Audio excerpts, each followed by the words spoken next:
गुल्लक जी के चरणों में इच्छामी इच्छामी इच्छामी।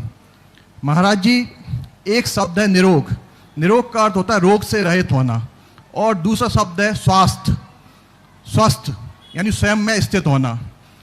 ये दो शब्द वैसे तो पर्यायवाची प्रतीत होते हैं, लेकिन स्वस्थ का अगर शाब्दिक अर्थ करें स्वयं में स्थित होना, और रोग का अर्थ, निरोग का अर्थ है रोग से रहित होना।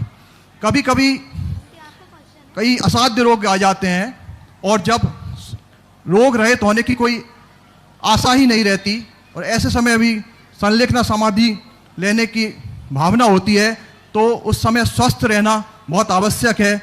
तो हम तो कैसे रहें और अपने में स्थित कैसे रहें, कृपया समाधान कीजिए।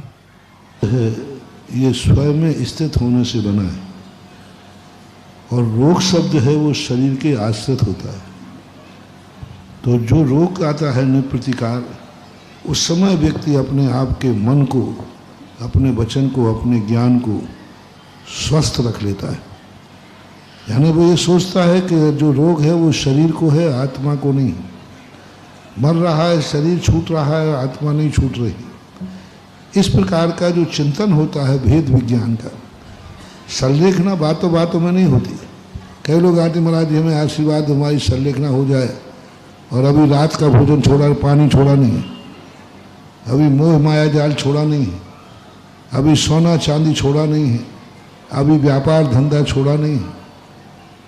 समाधि लेना मात हंसी मजाक नहीं है। समाधि लेने वाला व्यक्ति पूर्णता निरीह वृत्ति वाला होना चाहिए। अब उसको ये भाव आ जाए कि अब मुझे कुछ नहीं करना, मुझे जो करना था सब कर लिया, अब मात हमें खुद देखना है। दो उदाहरण देते हैं कि एक व्यक्ति कहता है कि भाई मैं मर रहा हूँ, सबको बुला लो एक बार और सबके मुंह देख ले। ना ये होता है आप लोगों, बुला लो भैया, उस कुटिया को बुला लो, उसको बुला लो, सबका मुंह देख लें। कभी मरते समय ये भाव आ जाए तो कभी समाधि हो ही नहीं सकती। समाधि उसकी होती है जो ये घोषणा करे कि सुनो रे परिवार वालों, पूरी जिंदगी भर हमने आप लोगों का मुंह देखा है और आपने मेरा देखा है, बस आप लोगों की कृपा हो जाए तो अब मेरा जीवन अंतिम है। ना तुम हमें अपना मुंह दिखाना और ना मेरा देखना, मैं खुद अपना मुंह खुद देखना चाहता हूँ। अब मुझे किसी से मिलने की कोई तमन्ना नहीं है, मुझे किसी से नहीं मिलना, मुझे से किसी से बात नहीं करना। रिश्तेदार आ जाए उससे बात नहीं करेगा, बोलेगा नहीं। रिश्तेदार आ गया, मेरा कोई संबंध नहीं, मेरा कोई रिश्तेदार नहीं है। बेटा बहू आ जाए, कोई मेरा बेटा बहू नहीं है। माता पिता आ जाए, कोई मेरा माता पिता नहीं है। ऐसा परिणाम अंदर आत्मा से आ जाए तो समझ लेना शरीर भली रोग से ग्रसित है, संलेखना का अधिकारी है।